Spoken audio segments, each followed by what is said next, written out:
So, ayun na nga ang chika. For this video, isi-share ko naman sa inyo ang aking very special na chicken estofado. So, para siyang mechado na may saba at Baguio beans, pwede ring putsero na hindi masabaw at wala yung repolyo.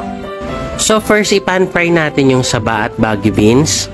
Kapag okay na, set it aside at isunod na iprito ang patatas at carrots. Kapag okay ng ating patatas at carrots, set it aside at magisa ng bawang at sibuyas at isang kutsa ang manok. Next is timplahan ng asin at paminta at maglagay ng 2 cups ng water or broth. Simmer for 3 minutes bago natin ilagay ang tomato sauce. Then add 1 tablespoon ng toyo pang-enhance ng kulay ng ating sauce. Make sure i-finalize na ang timpla bago ilagay ang patatas at carrots. Simmer for 2 minutes bago ilagay ang Baguio beans at bell pepper.